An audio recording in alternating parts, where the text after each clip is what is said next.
मज़ीद दिलचस्प कंटेंट देखने के लिए हमारे चैनल को सब्सक्राइब करें और बेल आइकन को ज़रूर प्रेस करें।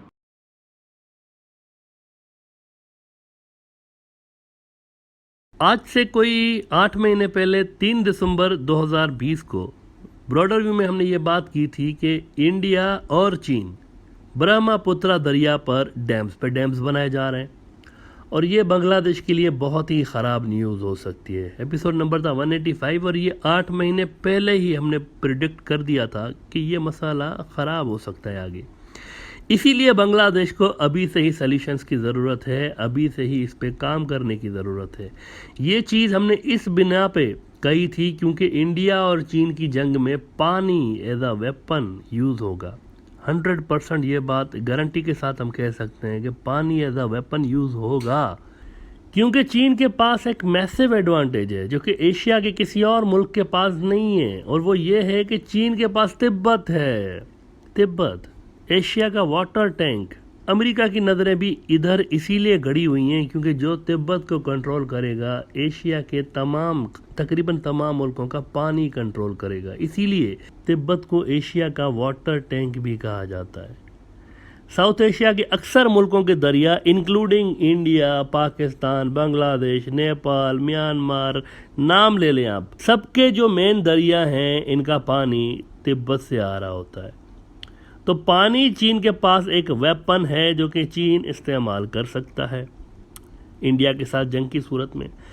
अब इस पे बांग्लादेश की क्या पॉलिसी है, मुस्तकबिल की क्या हिकमत अमली होनी है, ये क्लियर नहीं है। इसीलिए हमने कहा था कि बांग्लादेश एक बहुत ही इम्पोर्टेंट मुल्क है। इंडिया और चीन की लड़ाई के अंदर बांग्लादेश बहुत इम्पोर्टेंट मुल्क है। बांग्लादेश के अंदर बहुत से ऐसे लोग भी हैं जिनके दिल में इंडिया के लिए सॉफ्ट स्टांस रहा है और वो ये ख्याल करते हैं कि हमें न्यूट्रल रहना चाहिए। लेकिन सवाल ये है कि कैसे न्यूट्रल रहा जा सकता है। बांग्लादेश के 3 तरफ से इंडिया का बॉर्डर है, इसीलिए ज़ाहिर है इंडिया अहम मुल्क है। लेकिन फिर चीन सबसे बड़ा ट्रेड पार्टनर है, डिफेंस पार्टनर है, और साथ ही साथ पानी बांग्लादेश का असल में जो पानी है ना वो चीन से आ रहा होता है। बांग्लादेश का अक्सर पानी इंडिया की टेरिटरी से ज़रूर गुजरता है, लेकिन इंडिया का ख़ुद का अक्सर पानी चीन से आ रहा होता है जो कि इंडिया से होकर फिर बांग्लादेश आ रहा होता है। लिहाजा असल में पानी जो बांग्लादेश का है वो तिब्बत से आ रहा है। लिहाजा न्यूट्रल रहना भी एक बहुत ही बड़ा इम्तिहान है। यहाँ पे दुनिया भर में जितने भी डैम बने हुए हैं इसका 20% चीन के अंदर हैं। 20%। हर 100 में से 20 डैम दुनिया के अंदर चीन में बने हुए हैं। कुल मिला के चीन में क्या आप जानते हैं कितने डैम हैं? 22,104 कम से कम इतने डैम है। 22,104 नए भी बन रहे हैं और जल्द ही ये फिगर 23,000 क्रॉस कर जाएगी। और वहाँ एक दरिया है जिसे कहते हैं यारलुंग सांगपू, ये एक दरिया का नाम है। इस दरिया पे चीन ने डैम और हाइड्रो पावर मंसूबे बनाए हुए हैं, जिनमें से 4 प्रोजेक्ट 2013 और उसके बाद बने हैं। यानी इन पे काम अब बहुत ज़्यादा तेज़ हो चुका है इस दरिया पर। और एक इम्पॉर्टेंट बात यह है कि यारलंग सांगपू जो दरिया है इस पे चीन दुनिया का सबसे बड़ा डैम बनाने जा रहा है बहुत ही जल्द, जबकि मज़ीद 3 डैम भी इस दरिया पे प्रपोज्ड हैं, उन पे भी जल्द काम शुरू हो सकता है। तो कम से कम 4-5 डैम चीन यारलंग सांगपू के ऊपर बना चुका होगा अगले चंद साल तक। नाउ इस दरिया की क्या सिग्निफिकेंस है इस पे हम बात करते हैं, लेकिन पहले ये जान लें कि ये जो हम बात करते रहते हैं ना कि हिंदू मत में एक यात्रा होती है जिसके लिए कहा जाता है कि ये कैलाश मानसरोवर यात्रा है, और कैलाश पहाड़ तक जाती है जो कि तिब्बत के अंदर आता है। और वहाँ हिंदुज़म के अकीदे के मुताबिक शिवा देवता हिंदुओं का जो है वो रहता है अपनी पत्नी और बच्चे गणेश के साथ, पहाड़ के ऊपर रहता है।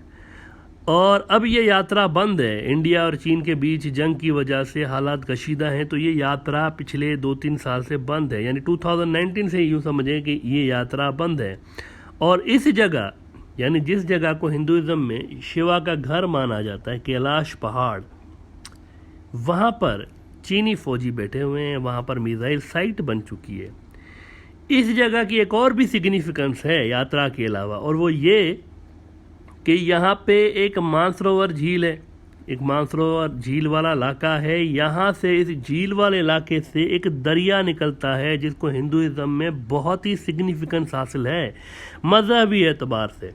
और हिंदू बरादरी मानती है कि ब्रह्मा जो देवता था, इसका एक बेटा था, उसने दरिया का रूप ले लिया, तो वहाँ से ये दरिया बन गया। और इस दरिया को वो कहते हैं ब्रह्मपुत्रा, यानी ब्रह्मा का बेटा। और फिर ये दरिया तिब्बत के इस इलाके से निकल के इंडिया आ जाता है बहते बहते। And this is extremely important river for India. तो ये दरिया असल में देवता की तरह पूजा भी जाता है इंडिया के अंदर। ना ये जो दरिया जिसे देवता माना जाता है इंडिया में, ये भी चीन के कब्जे में है। कैलाश की पहाड़ी की तरह जिसको शिवा का घर माना जाता है, इसी तरह ये जो दरिया है, ये दोनों चीज़ें चीन के कंट्रोल में हैं। ये हम जिस यारलुंग सांगपू दरिया की बात कर रहे थे ना कुछ देर कबल, जिस पे चीन ने डैम बना रखे हैं और दुनिया का सबसे बड़ा डैम फ्यूचर में बनाने जा रहा है, ये यारलुंग सांगपू असल में ब्रह्मपुत्रा ही है। ये दोनों एक ही दरिया हैं। चीन में इसको देवता का बेटा नहीं बल्कि यारलुंग सांगपू दरिया कहते हैं। ये चीन के कब्जे में, और ये फिर जब चीन से इंडिया आ जाता है तो नाम चेंज हो जाता है इसका और ब्रह्मपुत्रा हो जाता है। इसका पानी चीन के कब्जे में है। नाउ इस दरिया पर चीन में भी 2-3 डैम बने हुए हैं और इंडिया के अंदर भी 2-3 डैम बने हुए हैं, और चौथा इंडिया एक डैम वहाँ पर बनाने जा रहा है इसी दरिया पे। That was going to be India largest dam अगर बन जाता तो, लेकिन अरुणाचल प्रदेश में है वो जो डैम बन रहा था वो अरुणाचल प्रदेश में बन रहा था। और वहाँ जैसे ही गड़बड़ शुरू हुई है इंडिया और चीन के बीच, बीजेपी वाले हट जा बाबू बोल के भाग गए। काम ही बंद हो गया इस डैम पे, भाग गए हट जा बाबू बोल के। और इंडिया का ये जो सबसे बड़ा डैम है, ये काम उस पर बंद हो गया है। और अब वेट हो रहा है कि ज़रा चीन से हमारे हालात थोड़े से बेहतर हो जाएं तो हम दोबारा वहाँ पे जाके बेलचे फावड़े लेके जाएं और डैम बनाना शुरू करें। यानी कुल मिला के 4-5 डैम इस दरिया पे बने हुए हैं। ना इसमें बांग्लादेश के लिए क्या मसला है? मसला ये है कि ब्रह्मपुत्रा ये जो दरिया है ना, यारलंग सांगपू इसको चीन में कहते हैं, ये इंडिया में आ गया तो ये हो गया ब्रह्मपुत्रा। और इंडिया से जैसे ही ये बांग्लादेश के अंदर दाखिल होता है, ये बांग्लादेश में आ जाता है। फिर जैसे ही ये बांग्लादेश में दाखिल होता है, इसको कहते हैं जमुना। ये इंडिया वाला यमुना नहीं है। ये जो यमुना दरिया है ना, गंगा यमुना सरस्वती 3 दरिया हैं बड़े मशहूर, ये वो यमुना नहीं है, ये जमुना है, अलग है, ये इसका नाम अलग है। ब्रह्मपुत्रा जो ही बांग्लादेश में आ गया तो जमुना हो गया। अगर चीन और इंडिया की लड़ाई के वक्त चीन ब्रह्मपुत्रा बंद कर देता है, टोंटी बंद कर देता है ऊपर से, तो जमुना का पानी मुतासर होगा बांग्लादेश में। और अगर चीन ज़्यादा पानी छोड़ दे, क्योंकि डैम तो उसके पास है ना, वो कंट्रोल कर सकता है पानी का बहाव, अगर ज़्यादा पानी छोड़ दे तो सैलाब आ जाएगा इंडिया के अंदर। और इंडिया की फिर ये कोशिश होगी कि मेरा जो सैलाब है ये बांग्लादेश चला जाए, जैसे कि तीस्ता के केस में होता रहता है। जब पानी ज़्यादा होता है तो इंडिया छोड़ देता है सारा पानी और फ्लड आ जाता है बांग्लादेश में। जब पानी नहीं होता तो सारा का सारा पानी इंडिया ले लेता है और तीस्ता के अंदर रेत उड़ रही होती है उसके पेट में। तो ये एक ख़तरा है कि या तो ज़्यादा पानी छोड़ देगा या तो बिल्कुल ही कम, यानी पानी बंद कर देगा। ये एक थ्रेट है। अब बताएं कि बांग्लादेश किधर से न्यूट्रल रह सकता है चीन और इंडिया की लड़ाई में? सीधा सीधा बांग्लादेश खुद मुतासर हो रहा है या नहीं हो रहा है? तो ये कौन बेवकूफ़ किस्म के कुछ लोग हैं जो कहते हैं नहीं न्यूट्रल नहीं रहा जा सकता। इन दोनों की लड़ाई में at the end of the day कहीं ना कहीं जाकर कोई ना कोई साइड लेनी ही पड़ती है। अगर चीन वहाँ से ब्रह्मपुत्रा की नलकी बंद कर देता है तो जंग का ऐसा हो सकता है ना, जंग के अंदर पानी बंद हो सकता है। ये वेपन है ना, पानी बंद कर दें तो मईशत ज़राअत सब ख़त्म हो गया इंडिया का। और ये याद रहे कि नॉर्थ ईस्ट और वेस्ट बंगाल के अंदर ये जो ब्रह्मपुत्रा दरिया है ना, इसका पानी ज़्यादातर यूज़ हो रहा होता है। एक बहुत ही इंपॉर्टेंट एरिया है इंडिया का। तो ये पानी एज अ वेपन यूज़ हो सकता है, बल्कि होगा एज अ वेपन। तो बांग्लादेश उस वक्त क्या करेगा? यानी अल्टीमेटली फिर यमुना भी मुद्दा था। ये कुदरत की तरफ से चीन को एक ऐसा कार्ड मिला हुआ है। इंडिया कहता है मेरे पास तिब्बत कार्ड है, तिब्बत विब्बत कार्ड कुछ भी नहीं है। असल कार्ड है चीन के पास, पानी उसके पास है। ये वो कार्ड है जिसका हकीकतन असर हो सकता है इस पूरे रीजन के अंदर। सबका पानी उधर है तिब्बत के अंदर। वैसे अगर बांग्लादेश की इंडिया के साथ इस तरह के ताल्लुकात होते जिस तरह इंडिया और पाकिस्तान के ताल्लुकात हैं, यानी ख़राब होते, तो शायद तीस्ता का मसला इतना बड़ा इशू होता ही नहीं, अब तक हल हो चुका होता।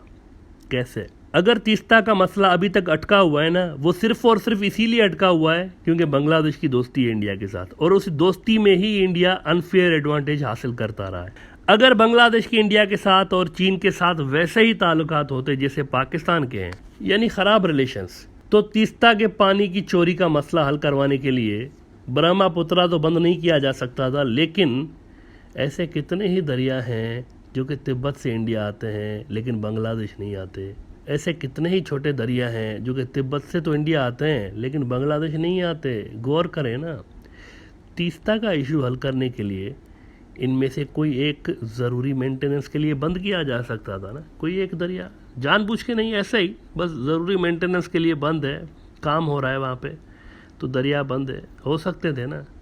और फिर तीस्ता मुआहदा साइन होने तक, यानी तीस्ता का मुआहदा होने के बाद इन पर मेंटेनेंस का काम मुकम्मल हो जाता आराम से, कोई पैनिक नहीं, और फिर दोबारा ये ऑन हो सकते थे, यहाँ से पानी दोबारा आ सकता था। देखें, सितंबर 2016 में मोदी साहब ने जोश में आकर कहा था एक रोज़ के मैं पाकिस्तान के साथ इंडस वाटर ट्रीटी को ख़त्म करके पाकिस्तान का पानी रोक दूंगा। मित्रों, मुझे जोश चढ़ गया है, मैं छोड़ूंगा नहीं, मैं पानी रोकूंगा। सितंबर में इन्होंने ये बात की।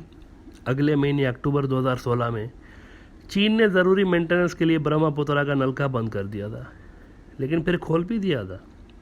लेकिन हुआ ये कि इसके बाद कभी इंडस वाटर ट्रीटी पे पॉलिटिक्स नहीं हुई बीजेपी की जानिब से। तो ऐसे ही तीस्ता भी आराम से हल हो सकता था, ज़रूरी मेंटेनेंस के लिए कोई दरिया बंद किया जा सकता था ना, उतना पानी वहाँ से रोका जा सकता था अगर बांग्लादेश के उस नोयत के ताल्लुकात होते इंडिया और चीन के साथ। But right now Bangladesh needs to talk with China to ensure कि चीन और इंडिया की लड़ाई में चीन इंडिया को वहाँ से कम टारगेट ना करे जहाँ से बांग्लादेश को भी परेशानी उठानी पड़े। लेकिन इस चीज़ में भी कोई शक नहीं रहा कि बांग्लादेश के लिए ये तय करना बहुत ज़रूरी है कि इंडिया और चीन के बीच लड़ाई के वक्त उसको इंडिया की कितनी हद तक सपोर्ट करनी है और चीन का कितनी हद तक साथ देना है, और किस पॉइंट पे वो इंडिया को बाय बाय बोल सकता है। ये पॉइंट डिसाइड करना बहुत ज़रूरी है कि यहाँ तक आके हम इंडिया का सपोर्ट कर सकते हैं, उसका साथ दे सकते हैं, उस पर फेवर कर सकते हैं, लेकिन इसके आगे चूंकि हमारे नेशनल इंटरेस्ट मुतासर होंगे, इसीलिए हम इससे आगे इंडिया का साथ नहीं दे सकते और चीन के साथ ही रहेंगे। ये पॉइंट डिस्कस करना, ये पॉइंट डिसाइड करना बहुत ज़रूरी है।